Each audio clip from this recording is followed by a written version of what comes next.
Así que el evangelio que confronta y la excusa que aplaza es la reacción que tuvo acá el gobernador Félix, que vamos a estar viendo. Le invito a buscar la palabra del Señor en Hechos 24, versículo 25. Es la palabra del Señor. Pero al disertar Pablo acerca de la justicia, el dominio propio y el juicio venidero, Félix se espantó y dijo: ahora vete, pero cuando tenga oportunidad te llamaré. Justicia, dominio propio y juicio venidero. Amén. Oremos. Padre, te damos gracias por tu palabra, que de una forma sencilla y cortante tú has puesto en los labios del apóstol Pablo tres aspectos importantes que vamos a tener en cuenta, los cuales vamos a estar hablando la tarde de hoy.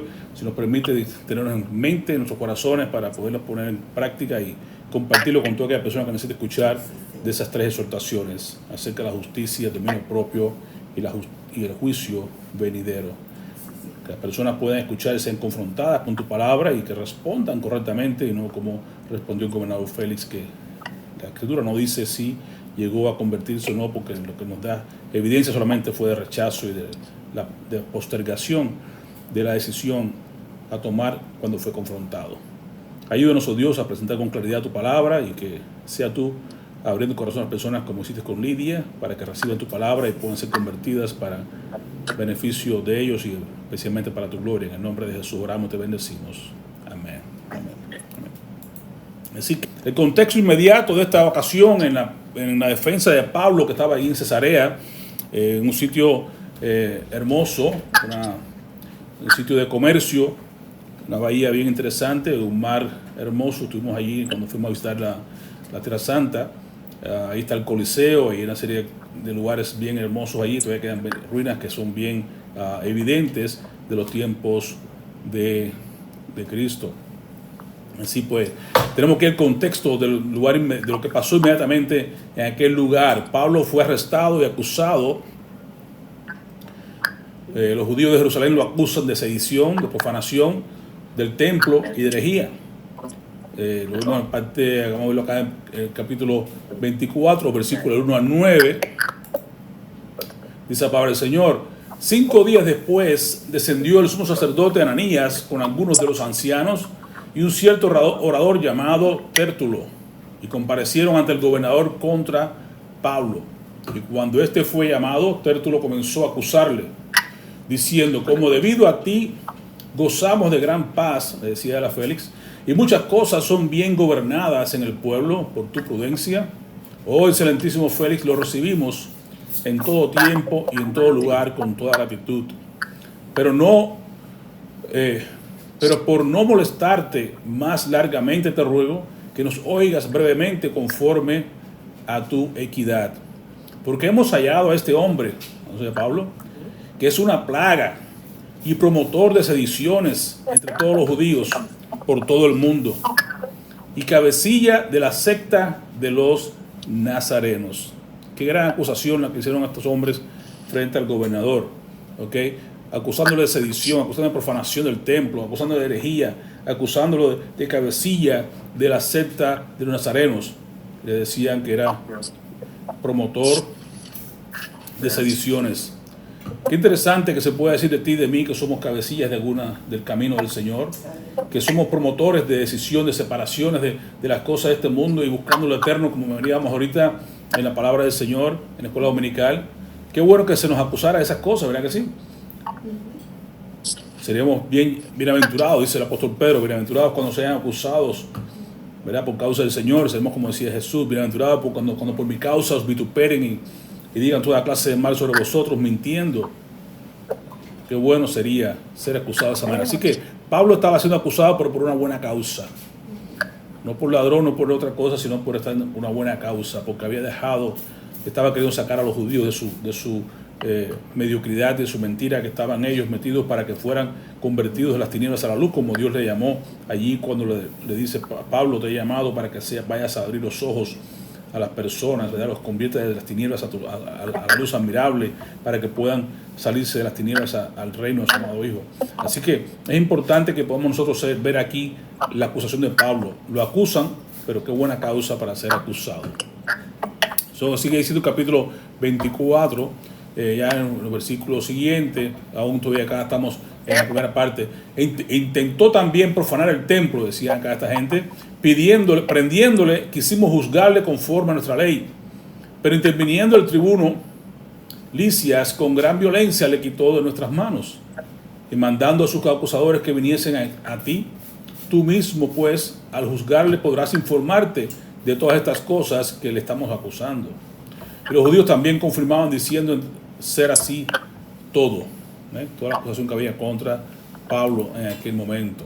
Entonces Pablo se defiende ante el gobernador Félix, y Pablo niega las acusaciones y confía su fe en la resurrección. Primeramente, es importante, acá vemos al apóstol Pablo como él va en contra de sus acusaciones, pero al mismo tiempo da fe de la resurrección. El punto clave del evangelio que hablamos la semana pasada, lo importante que es tener en cuenta que Jesús resucitó, la vida resucitada, la clave para traer que las personas pudieran traer ese denuedo que vemos en los discípulos, para poder ver el cambio que hubo en cada uno de ellos y todo lo que el gran movimiento del evangelio, cómo pusieron todo, como decían estos hombres que han puesto este mundo al revés acá en Jerusalén, que estaban trastornando todo lo que hacían, todo lo que donde quiera que llegaban, era producto de que tenían ese convencimiento, estaban completamente comprometidos con la resurrección de Jesús. Así que dice acá en versículo 10, habiéndole hecho señal el gobernador a Pablo para que hablase, aquí viene Pablo y responde, porque sé que desde hace muchos años eres juez de esta nación, con buen ánimo haré mi defensa. Vea Pablo respetuoso con el gobernante, ¿verdad? Dice, yo sé que has sido juez durante mucho tiempo, es cierto, pero voy a hacer mi defensa delante de ti. Dice, como tú puedes cerciorarte, no hace más de 12 días que subí a adorar a Jerusalén, y no me hallaron disputando con ninguno, ni amotinando a la multitud, ni en el templo, ni en las sinagogas, ni en la ciudad. Ni te pueden probar las cosas que ahora me acusan. Pero esto te confieso, que según el camino que ellos llaman herejía, pues de que los discípulos decían que eran los del camino, porque se hablaba de Jesús, los del camino.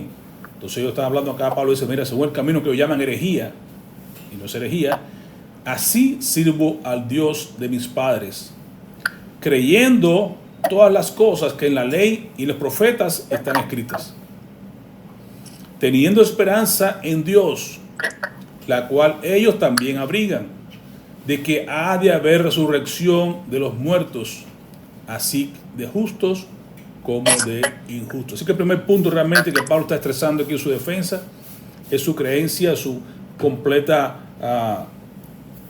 alianza a lo que es el camino y las enseñanzas cristianas, y básicamente en la resurrección de Jesús. Dice, yo creo, lo mismo que creen ellos, que hay resurrección de muertos, creemos esto, pero yo soy parte del camino, de esta nueva secta, por así decirlo, que ellos miraban como secta el hecho de que seguían los pasos de Cristo.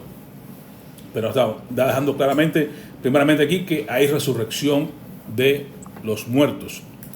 Luego dice, y por esto procuro tener siempre, qué interesante para ti y para mí, tener siempre una conciencia sin ofensa ante Dios y ante los hombres. Estar bien con Dios para Pablo es lo más importante. Decía claramente ahí en Filipenses, yo quiero la excelencia, lo único que quiero es conocer la excelencia, llegar a tener la excelencia y conocimiento de Dios, ¿verdad? No tener mi justicia propia, sino la justicia de Dios, que es la justicia de Cristo.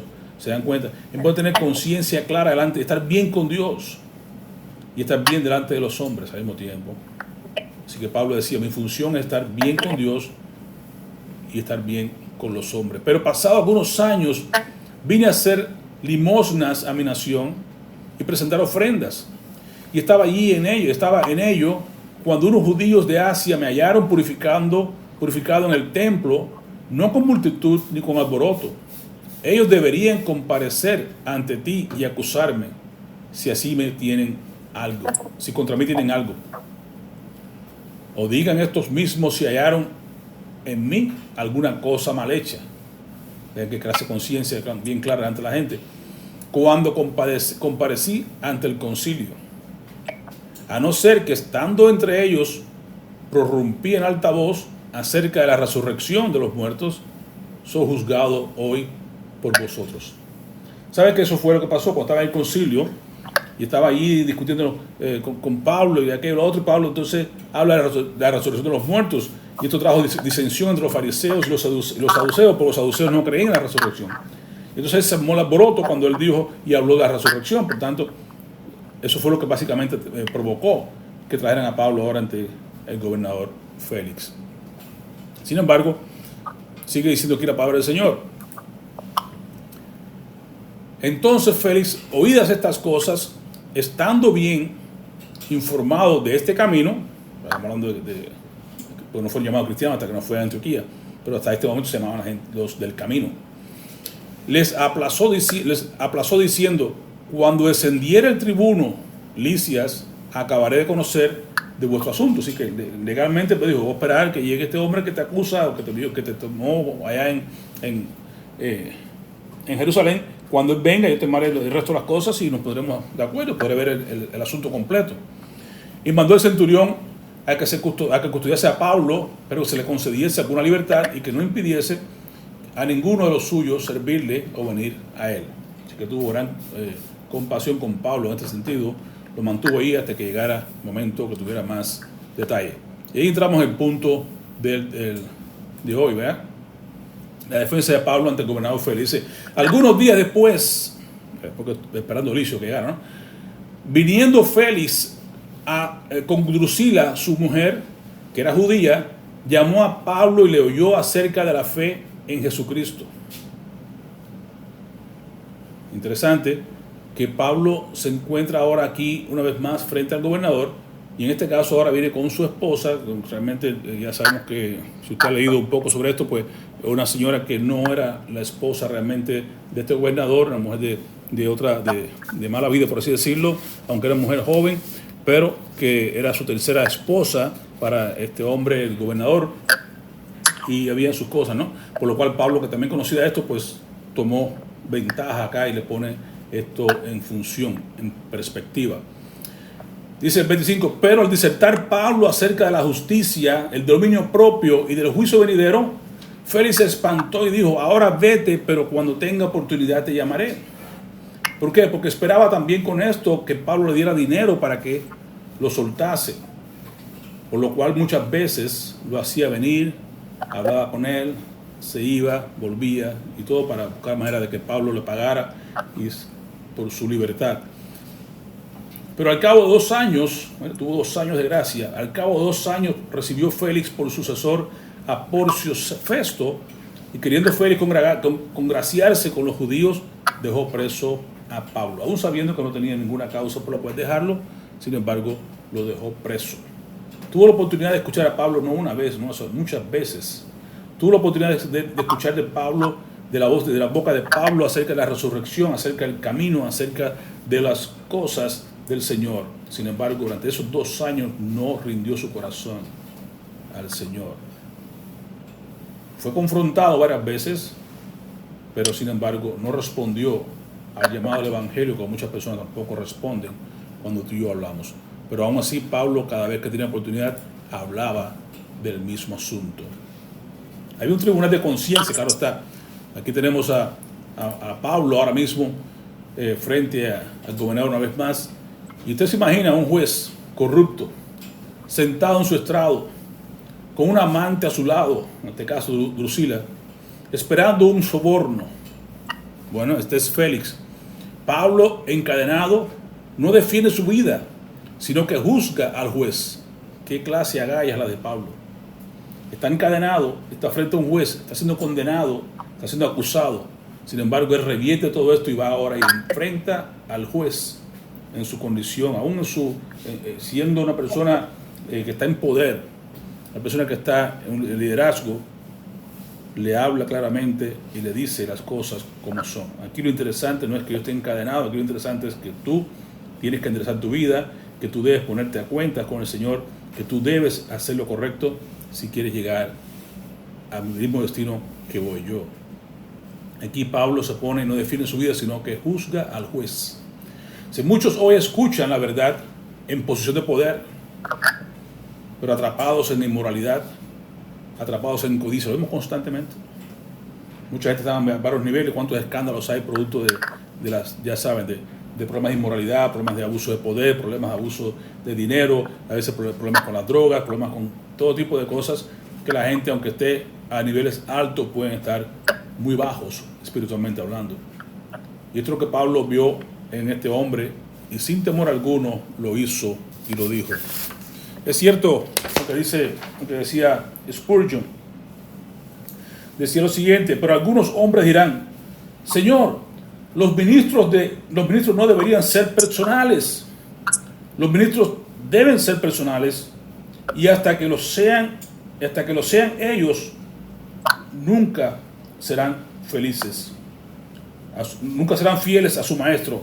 Pero ahora nosotros, pobres hijos de don nadies, tenemos que ponernos en pie y hablar de generalidades. Pero tememos el apuntarles y decirles sus pecados personalmente. Pero bendito sea Dios, dice Spurgeon, que me ha librado de ese temor hace mucho tiempo.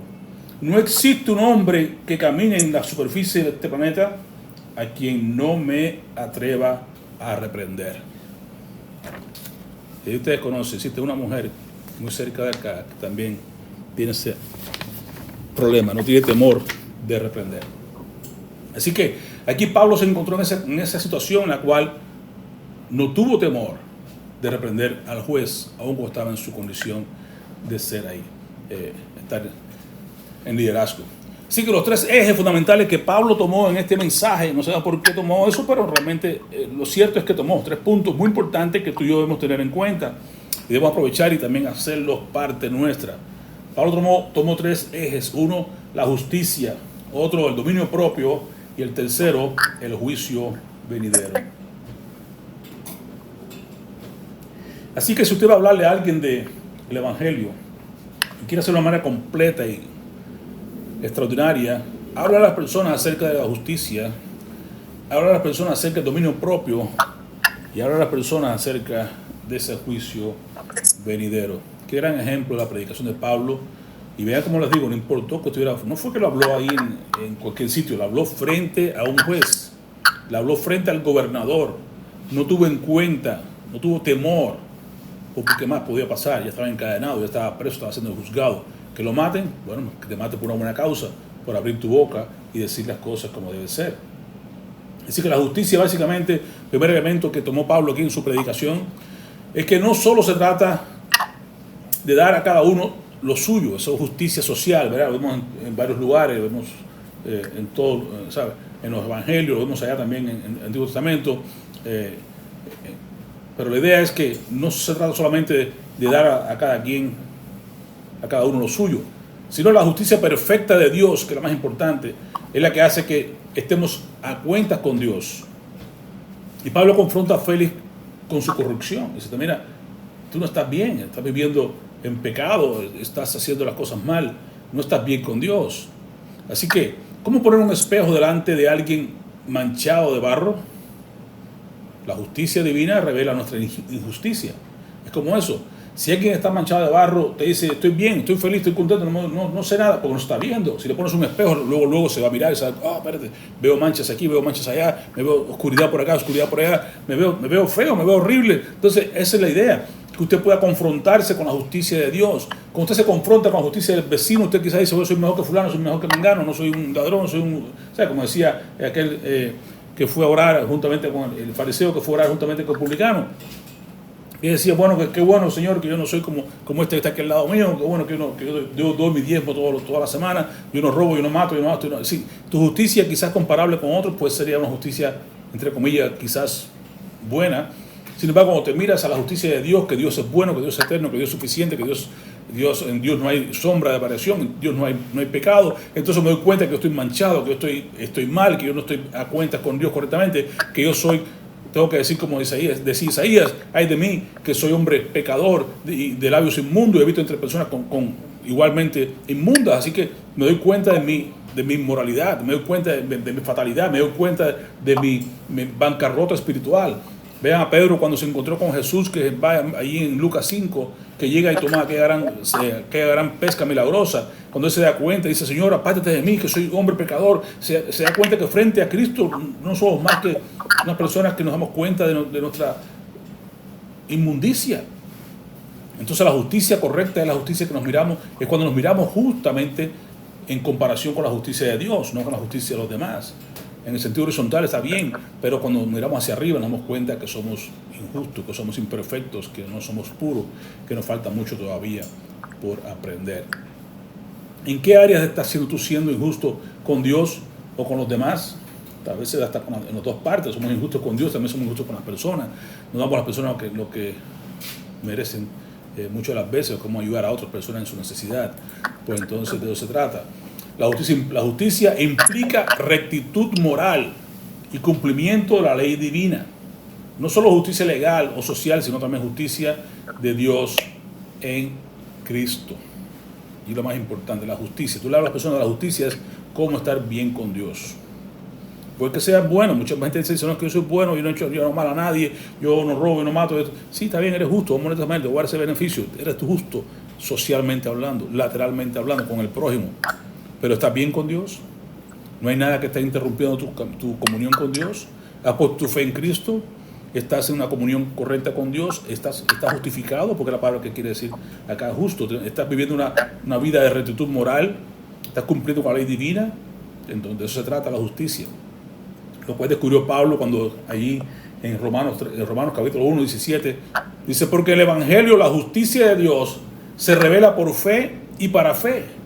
Como está escrito: mas el justo por la fe vivirá. En 3 ocasiones puestos en Habacuc, en Hebreo, acá también en Romanos. El justo por la fe vivirá. Así que realmente para estar bien con Dios, para estar justificados con Dios, es a través de la fe en Cristo Jesús. El justo por la fe vivirá. Sigue diciendo la palabra del Señor: por cuanto todos pecaron, damos cuenta que ninguno estamos bien delante de Dios. Por cuanto todos pecaron y están destituidos de la gloria de Dios, ahí está la clave, pero hay una justificación, y son justificados gratuitamente por su gracia, por la gracia de Dios, mediante la redención que es en Cristo Jesús. Dios nos compró a través de Cristo, su sangre preciosa derramada en Calvario, allí nos compró. Si usted acepta eso en su corazón, usted puede estar bien con Dios. Entonces la justicia viene por medio de Cristo, por la gracia de Dios. En su sangre somos justificados por fe en Cristo, en la obra que Cristo hizo en la cruz del Calvario. Sigue diciendo en Romanos 3, Dios ofreció a Jesucristo como sacrificio por nuestros pecados. Cuando creemos esto, Dios nos perdona todos nuestros pecados pasados, pues nos tiene paciencia. De esa manera da a conocer su justicia y muestra que Él es justo y que nos hace justos por tener fe en Cristo Jesús. Amén. De ahí la justicia. Ahí habló Pablo de ese aspecto tan importante, la justicia, de estar bien con Dios por medio de la fe en Cristo Jesús. Dice allá en Romanos, dice en Efesios capítulo 2, porque por gracia, 8, 9 y 10, porque por gracia sois salvos por medio de la fe, y esto es don de Dios, esto no es de vosotros, sino es don de Dios. Así que no por obra para que nadie se gloríe, sino que somos hechura suya para andar en buenas obras, las cuales preparó de antemano para cuando viviésemos en ellas. Dice claramente que Dios estábamos muertos a delitos y pecados, pero que Dios nos dio vida juntamente con Cristo, nos salvó por su gran amor y su gran misericordia. Fue que Dios nos alcanzó, nos redimió, nos compró, nos ha hecho ahora parte de Él, por medio de la fe en Cristo Jesús. El primer aspecto que hablan las personas es acerca de la justicia. ¿Cómo estar bien con Dios? ¿Cómo podemos estar a cuentas con Dios? ¿Cómo podemos llegar al cielo? Sin esa justicia, hermano, no podemos llegar al cielo. Como decía, Pablo decía claramente que su problema no era creer en la justicia de Él. Ya Él no creía en su justicia, ya Él tomaba eso como basura. Para Él no era importante, lo más importante para Él era ser hallado en Cristo. Y aún así, hasta si fuera necesario participar de los sufrimientos de Cristo, de llegar a conocerle la excelencia del conocimiento de Cristo, lo más importante para Él. Así tú y yo tenemos que tener en cuenta que la justicia viene por la fe en Cristo. En segundo lugar, le hablaba aquí acerca del dominio propio. Es importante que este hombre, sabiendo en su condición que estaba viviendo inmoralidad, viviendo de forma incorrecta, Pablo le habla a él directamente, le dice acerca de la templanza, acerca del dominio propio, acerca del autocontrol, especialmente en este gobernante que vivía en inmoralidad. Félix estaba con Drusila, hija de Herodes, casada ilegalmente. Contraste entre la vida desenfrenada de Félix y el llamado al control de las pasiones. Usted sabe que en Gálatas 5:23 nos habla del fruto del Espíritu Santo. ¿El fruto del Espíritu cuál es? Amor, gozo, paz, paciencia, benignidad, bondad, fe, mansedumbre, templanza. Entonces el fruto del Espíritu Santo, una vez que usted está justificado con Dios a través de la fe en Cristo Jesús, usted puede ya a desarrollar esa templanza. Claro está que no podemos pedirle a alguien que no es creyente que venga a mostrar ese fruto, porque como estoy diciendo, es un fruto del Espíritu, no un fruto de la carne. La carne no puede dar paciencia, la carne no puede dar este dominio propio. Esta virtud viene cuando usted ha creído. Por eso Pedro, cuando explica ahí su escalera, dice, añadir a vuestra fe. Usted primero cree, se justifica con Dios, tiene fe en Dios. Añadir a vuestra fe virtud, y esa virtud explica esto, implica madurez, implica la virtud expresa básicamente, explica entre otras cosas, excelencia moral. Usted ahora viene a ser una persona que está andando conforme a lo que Dios te enseña, pero no puedes desarrollar en tu vida eso a menos que tú seas una persona que sea creyente. Pero está diciendo básicamente como una escalera también a este hombre. Porque primeramente que tener justicia, que está justificada con Dios. Segundo, viene a vivir excelentemente. Usted puede vivir excelentemente porque usted no está creyendo, pero usted viene a creer, usted viene por ahí a desarrollar entonces una vida moral correctamente delante de Dios. Y luego podrá tener tranquilidad y confianza cuando venga el juicio venidero. De lo contrario, hermano, que usted no está justificado con Dios, usted vivirá de forma licenciosa, usted vivirá irremediablemente fuera de las cosas de Dios, y por supuesto cuando llegue al juicio uno que va a quedar en una expectación horrenda de juicio, no de virtud, no de bendición. El apóstol Juan nos dice, a nosotros nos llama, nos dice que tenemos que tener confianza cuando nos presentemos delante de Dios. ¿Por qué? Porque somos creyentes, porque hemos creído, porque estamos viviendo como Dios quiere, como Dios manda. Entonces tenemos una conciencia, como dice Pablo, una conciencia limpia, sin alteración delante de Dios, delante de los hombres. Entonces cuando llegue Dios, cuando tú llegas al juicio delante de Dios, no vas a estar con miedo, sino vas a estar con gozo de verle su rostro, de no tener que salir corriendo, huyendo, sino que tú vas a estar contento de que te alcanzó, te bendijo, y ahora tú puedes llegar a Dios correctamente, como bien dice su palabra, acercaos a Dios con confianza, al trono de su gracia, para buscar misericordia, para hallar gracia, para el oportuno socorro. No hay miedo, porque estamos buscando a nuestro amigo, estamos viniendo a la presencia de nuestro Dios que nos ama con amor eterno. De esa manera es la manera de vivir. De otra manera, hermano, hay que tener miedo y estar huyendo y querer hacer como llega un tiempo de Apocalipsis, que cuando venga ese gran juicio de Dios, la gente va a querer pedirle a las montañas que los aplasten, que los apaguen, y la muerte corriendo y huyendo, dice, ahora olvídense, ahora quédense ahí a coger la ira de Dios. Y la gente dice, no, corre, vente, no podemos pararnos delante de esa ira tan violenta, ven sobre nosotros, tápanos aquí. No hay forma posible de ocultarse cuando Cristo venga por establecer su juicio sobre la tierra. Pero hay una forma de estar bien con Dios, y es a través de la justicia, a través de la fe en Cristo Jesús. Así que el dominio propio, hermano, sencillamente es esto: es una fuerza bajo control. Es como un caballo, digamos, un caballo que está sin freno, corre hacia el precipicio. Y feliz será este caballo desbocado, con toga de gobernador. Un caballo desbocado porque no tiene dominio propio. Cualquier persona sin dominio propio, cualquier persona sin Cristo, es así, anda de esa manera. El dominio propio es que te pone esa rienda, te tiene ya domado, te mantiene y te lleva por el camino correcto. La pregunta es, ¿qué pasión te domina a ti? Puede que no sea la misma de Félix, el gobernador, pero puede ser el enojo, puede ser la lujuria, puede ser la comida, puede ser el dinero, puede ser el orgullo, puede ser muchas cosas que te estén llevando fuera de tu dominio propio. Te están dominando a ti en lugar de que tú domines estas áreas que te pueden llevarse al precipicio de igual manera. El dominio propio se aplica, hermano, a todos los aspectos de nuestras vidas. Es necesario tener dominio propio en todo, ¿no? Como hablo, como camino, cómo me conduzco, cómo vivo realmente el día a día, debe ser bajo ese dominio propio, no bajo el demonio propio. El dominio propio es cuando Dios está en control, cuando tu vida y la mía se rinden absolutamente a la dirección de Dios. Cuando vivimos bajo la dirección de la carne, entonces somos como este caballo que va hacia un freno, hacia el precipicio, y nos va a destruir. En tercer lugar, Pablo tomó este otro aspecto. Dice, mira, primero te hablo acerca de la justicia, te hablo luego acerca del dominio propio. En tercer lugar, y no menos importante, déjame hablarte acerca del juicio venidero. Así que Félix era juez, pero Pablo recuerda que él también será juzgado. Había un tribunal, sí, un tribunal que quizás saliendo de Cesarea iba al tribunal de César en Roma, pero había un tribunal que era más alto que el de César incluso, el tribunal de Cristo. Por eso hay que poner una mirada más allá, en la eternidad. Aquí podemos ser juzgados, aquí podemos llegar a un nivel determinado en la tierra, podemos llegar a la Corte Suprema, podemos llegar a un nivel que sea humanamente hablando, pero no podemos olvidarnos que tenemos que dar cuentas a nuestro Dios un día. Y ahí es donde queremos hablar a la gente esos tres aspectos, hermano.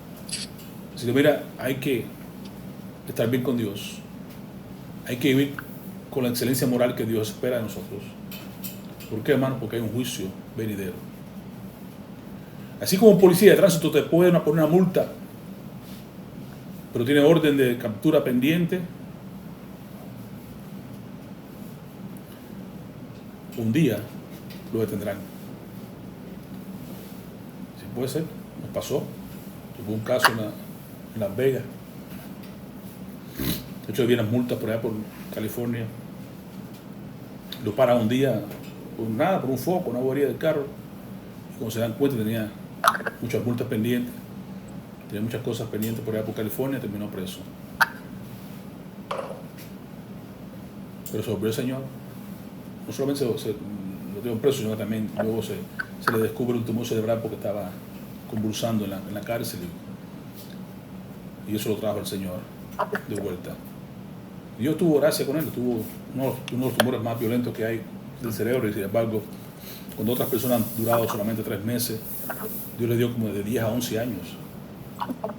Lo pudimos ver. Puede estar con el Señor, pero realmente así pasa. Vas por una cosa, pero siempre hay un juicio, siempre hay un juicio. No te preocupes que aunque tú hagas cosas y tratas de olvidarte, hay un juicio en la tierra, y más que todo un juicio celestial que tenemos que tener en cuenta. Si usted supiera que mañana Dios te juzgará, ¿qué cambiarías hoy? No podemos esperar, hermano, no sabemos cuándo vendrá ese momento de juicio. Que decíamos, prepárate para el encuentro con tu Dios. Usted sabe que sorpresivamente la muerte puede llegar en cualquier momento. Usted sabe que usted puede salir de la casa en un momento determinado, de salir del trabajo a la playa, quién sabe qué, y no regresar. Por cualquier causa. Accidentes que pasan en la vida, por un mundo caído que estamos viviendo, porque cae un trueno, cae un rayo, lo que sea, un diluvio, cualquier cosa. Una persona borracha en la calle que está guiando contrario de una forma que y pasa, ¿verdad? Pero hay que estar listo para el encuentro con nuestro Dios, tener una conciencia limpia delante de Dios, delante de los hombres. De eso se trata, de estar bien. Esa es la palabra del Señor. Así como el destino de los hombres es morir una sola vez, después de lo cual viene el juicio, es también Cristo, después de haberse ofrecido una sola vez para quitar el pecado de la multitud, aparecerá por segunda vez, ya no con relación al pecado, sino para salvar a los que esperan por Él. Pues mucho más estando ya justificados en su sangre, por Él seremos salvos de la ira. Eso es gran interesante. ¿De qué viene Cristo a salvarnos? Cristo nos salva, hermano, no solamente de que nos salva del pecado, nos salva de nosotros mismos, por supuesto, pero una cosa más importante es que somos salvos de la ira de Dios. Y la gente tiene que tener en cuenta eso. Hay una ira, hermano. Dios es amor, es cierto, pero Dios es amor, pero Dios es justo. Como Dios es justo, quiere decir que Él ama cuando tú te arrepientes, pero si tú no te arrepientes, vas a poder ver la otra cara de Dios, la cara de la justicia, la cara de la ira de Dios. Es que somos salvos de la ira de Dios, eso es lo que dice aquí el apóstol Pablo en Romanos 5:8, que no siendo causa de pecadores, Cristo murió por nosotros, sí, es cierto, pero dice entonces ahora que estamos justificados por su sangre, seremos libres de esa ira, de la ira venidera de Cristo sobre el mundo. Dice la palabra del Señor igual, de la ira venidera. 1 Tesalonicenses capítulo 1, versículos 9 y 10, porque ellos mismos cuentan de nosotros la manera en que nos recibisteis y cómo os convertisteis de los ídolos a Dios para servir al Dios vivo y verdadero, y esperar de los cielos a su Hijo, al cual resucitó entre los muertos, a Jesús, quien nos libra ¿de qué? De la ira venidera. Hay una ira venidera, hermanos, que tenemos que estar listos para, o sea, no estamos bien, si estamos bien con Dios, no hay problema, no hay temor a esa ira venidera, porque sabemos que cuando Cristo venga, vendrá sencillamente para juzgar a los que no están con Él. A ti y a mí iremos a una bendición, sencillamente. Habrá un día de juicio, en Apocalipsis capítulo 20, y vi a los muertos, vi a todos los muertos, grandes y pequeños, que estaban de pie delante del trono, y los libros fueron abiertos, y otro libro fue abierto, y este libro es el libro de la vida, y los muertos fueron juzgados a base de las cosas escritas en los libros de acuerdo con sus obras. Y el que no fue hallado en el libro de la vida, que dice, fue lanzado al lago de fuego. Es importante, ¿estás justificado con Dios? Estás en el libro de la vida. No estás justificado con Dios, va a ser juzgado y lanzado al lago de fuego, que arde con fuego y azufre.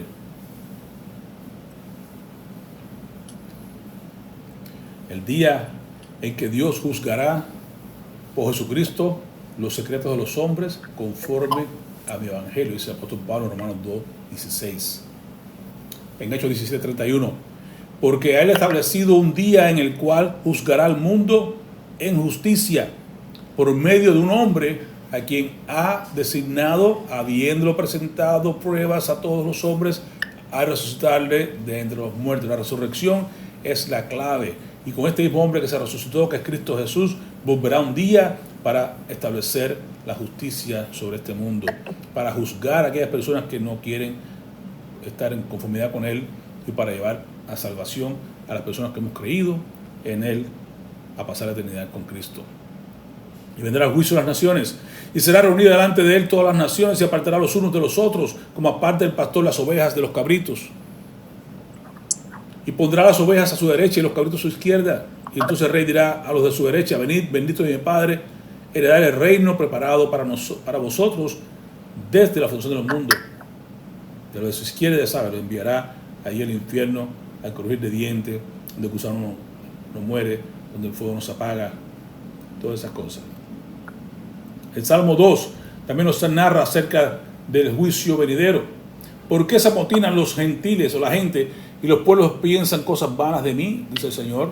Se levantarán los reyes de la tierra y los príncipes consultarán unidos contra Jehová y contra su ungido, diciendo, rompamos sus ligaduras, echemos de nosotros sus cuerdas.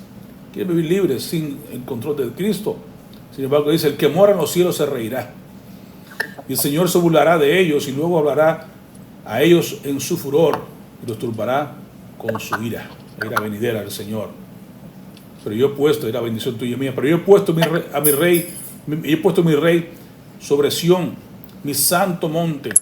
Yo publicaré el decreto. Jehová me ha dicho, mi hijo eres tú, yo te engendré hoy. Pídeme y te daré las naciones por herencia y como posesión tuya los confines de la tierra. Y aquí viene, los confrontará, los quebrantarás, pero con vara de hierro, como vasija de alfarero, los desmenuzarás. Ahora pues, oh reyes, sed prudentes, admitid amonestación, jueces de la tierra, servir a Jehová con temor y alegraos con temblor, honrar al Hijo, para que no se enoje y perezcáis en el camino. Pues se inflama de pronto su ira. Bienaventurados todos los que en Él confían. Amén. De ahí la justicia, hermano. Estar bien con Dios es una garantía tremenda, extraordinaria. Nos ayuda a vivir correctamente, rectamente delante de Dios, y nos evitamos un juicio eterno sobre nuestras vidas. Juan 3:16, pues de tal manera amó Dios al mundo. Qué bello, qué bello versículo. Pero no termina ahí, hermano. Ve el capítulo 13, al final dice 36. El que cree en el Hijo tiene vida eterna. Pero el que rehúsa creer en el Hijo no verá la vida, sino que la ira de Dios está sobre él. Así que hay una ira venidera. Y la ira está sobre el que no cree, sobre el que no está justificado, sobre el que no anda conforme a lo que Dios manda. Entonces no nos queda más que una expectación de juicio. Dice, pero conocemos al que dijo, mía es la venganza, en Hebreos 10, 30, 31. Yo daré el pago, dice el Señor. Y otra vez el Señor juzgará a su pueblo. Horrenda cosa es caer en manos del Dios vivo. Y eso fue fuego consumidor, hermano. Ahora, ¿cuál fue la reacción de este hombre? gobernador Félix. Ya le habló Pablo aquí acerca de la justicia, acerca del dominio propio, acerca del juicio venidero. Y con todo lo que le dijo, ¿qué hubo? ¿Qué reacción tuvo este hombre? ¿Qué reacción tú vas a ver en las personas que tú le hablas de esta manera? ¿Temor? Sí. La palabra griega aquí es enfobos, que indica terror, sobresalto. Sí, se asustó. No era temor reverente, sino un temor culpable, como el de los demonios en Santiago 2:19. Los demonios creen y tiemblan, saben que van para el infierno, saben que Cristo viene a hacer juicio completo, total sobre este mundo, y por eso tiemblan. Lo creen, lo saben, lo entienden. Este hombre también lo entendió. Oh, Pablo, me estás hablando de juicio venidero. Estoy mal, Pablo, no estoy viviendo conforme al reino de Dios. Oh, Pablo, no estoy bien con Dios, no he puesto mi fe en Cristo, estoy viviendo en adulterio. Hermano, estoy siendo una persona que estoy en problemas. Pero sin embargo, su temor no lo llevó a un convencimiento y a una conversión más que todo, sino que tuvo miedo, se espantó, pero no se arrepintió. Y eso es lo malo, que mucha gente puede tener temor sin arrepentimiento. La gente puede tener convencimiento sin conversión. La gente puede estar queriendo venir a la iglesia y aún comparecer y pensar que están viviendo como Dios quiere y pensando que van para el cielo y están engañados. Así que es importante, hermano, hablarle correctamente a las personas acerca del juicio venidero, acerca de cómo estar bien con Dios, acerca de la justicia que es por la fe y no por obras. Así que un hombre que ve, es como un hombre que ve el fuego en su casa, siente miedo, pero en lugar de huir, cierra los ojos y dice, después me moveré. Si no toma conducta, no toma acción. El temor sin arrepentimiento es como no tomar acción sobre un asunto. Y ahí vemos los errores que Félix cometió, que puede ser también los nuestros. Sintió temor, pero no actuó. El temor no lo salvó, solo lo incomodó. Aplazó la decisión. Dice, cuando tenga oportunidad, Pablo, te volveré a llamar. Así que una excusa muy elegante para rechazar el hoy. Oh, otro día, mañana.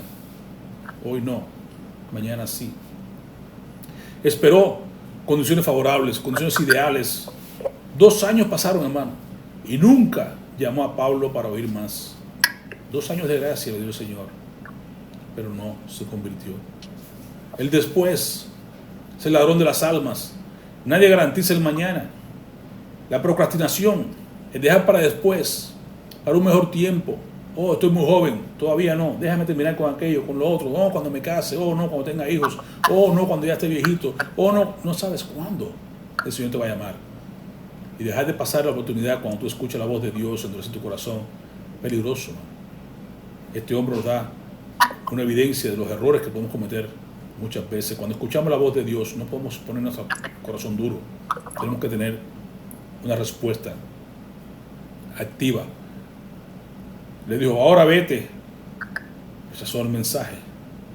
Rechazó de inmediato el mensaje. Ahora vete. Cuando tenga oportunidad te llamaré. Un aplazamiento indefinido, no sabré cuándo. Una excusa común para no decidirse. Pero es peligroso porque el que muere en esa condición, sin haberse puesto a cuentas con Dios, sin estar viviendo como Dios manda, no le queda más que una expectación, una horrible expectación de juicio. Y hay consecuencias, hermano. Consecuencias de aplazar las cosas, consecuencias de la procrastinación, consecuencias de no obrar conforme a lo que Dios le dijo. Había un motivo oculto en la vida de Félix. Esperaba soborno, narra aquí el versículo 26. Esperaba soborno de Pablo. Eso muestra su avaricia. Otro aspecto más malo en su dominio propio. Tenía avaricia. Y un final, al final del relato, el 27, dice, pasaron 2 años sin que Félix decidiera. Y lo que hizo fue que le entregó a Porcio Festo, a Pablo lo dejó preso para conversarse con los judíos. Un final triste, hermano. Félix siguió esperando soborno, no salvación. Al dejar el cargo, dejó a Pablo preso para quedar bien con los judíos. Así que vendió su justicia, vendió su alma por conveniencia política. ¿Quién aplaza la conversión por dinero, placer, reputación? Termina siempre perdiendo ambas cosas. Es una gran lección. Si usted no quiere convertirse por cuestión de placer, reputación, por dinero, usted va a terminar perdiendo ambas cosas. Perdiendo lo que está buscando y perdiendo su vida, su salvación de su alma. Oh, qué terrible es esa condición. Un triste final para este hombre, un triste final para aquellas personas que no obedecen el llamado del Señor. El Evangelio, hermano, confronta directamente la conciencia del oyente, y en este caso la justicia, el autocontrol y los juicios venideros son ejes universales que debemos tener en cuenta a la hora de conversar con las personas. El temor sin fe lleva a un aplazamiento, no lleva al arrepentimiento. Pero las oportunidades de salvación, hermano, pueden no repetirse. Félix llamó después, pero el texto nunca registra su conversión. Probablemente nunca se convirtió. Los líderes políticos pueden ser sensibles a la verdad, pero también son esclavos de sus pasiones y sus conveniencias. Nosotros no debemos tener temor alguno al platicar con las personas acerca de su necesidad de estar bien con Dios, acerca del dominio propio, acerca del juicio venidero. La pregunta es directa: ¿eres tú como Félix? ¿Sabes que necesitas a Cristo? ¿Tienes temor al oír la verdad, pero dices después? La advertencia es clara: el después puede no llegar. Félix nunca volvió a llamar a Pablo. La historia no registra su conversión. La invitación es clara: si escuchas hoy su voz, no endurezcas tu corazón. Así lo narra 2 Corintios 6:2. No dejes para mañana lo que tu conciencia te dice o te dicta hoy. Si escuchas la voz de Dios, dile: sí, Señor, heme aquí, envíame a mí. Sal a predicar la palabra del Señor con estos 3 puntos muy sencillos. Cualquiera puede predicar el Evangelio, pero llévese esos 3 puntos esenciales. Habla a la gente de cómo estar bien con Dios. Habla a los creyentes que ya están viviendo con el Señor a cómo vivir correctamente bajo el dominio propio que Dios nos manda, a la excelencia moral que Dios nos invita. Añadir a la fe virtud, a la virtud conocimiento, dominio propio, ¿ve? Y todo lo demás que Pedro nos explica. Y hablar a la gente acerca del juicio venidero. Si muere la condición que estás ahora, sin Cristo, no te queda más que una horrenda expresión de juicio y vivir una eternidad sin Dios en el lago de fuego que arde con fuego y azufre. ¿Quieres ser hallado ahí o quieres ser hallado en las mansiones celestiales, en un lugar donde no hay muerte, no hay dolor, donde no hay llanto, donde Dios es el centro, Dios es nuestro tabernáculo, donde habrá sanidad para las naciones, donde no hay necesidad de sol, de luz, porque Dios lo llena todo? ¿Quiere estar ahí o quiere estar en un sitio de oscuridad? Un sitio donde no hay, donde el gusano no muere, donde el crujir de dientes está, donde la muerte nunca se apaga. Usted decide. Muéstrale a la gente que hay un día determinado para juicio, y después de la muerte, el juicio. Todos moriremos un día después de la muerte, el juicio. Explica a la gente que Dios es paciente para con nosotros, no queriendo que nadie se pierda, sino que todos procedan a arrepentimiento. Que es necesario la resurrección, que es lo que todavía estamos frescos de la resurrección. Explicar a la gente que Cristo volverá un día. Cristo se levantó para justificarnos a nosotros, pero para venir a juzgar al mundo a través de Él. Hablemos al mundo, a las personas que no conocen de Cristo, acerca del juicio venidero, acerca del dominio propio, acerca de la justicia. Que Dios nos ayude a proclamar de nuevo, como decía Spurgeon: no tengo temor de decirle a las personas lo que Dios, a reprenderles por andar viviendo mal delante de Dios, animarles, a buscarles, a que se acerquen a Cristo, que la sangre de Cristo nos limpia todo pecado cuando confesamos nuestros pecados, cuando nos volvemos a Él. Que Dios nos dé de nuevo para hablar con las personas acerca del glorioso Evangelio de Cristo Jesús.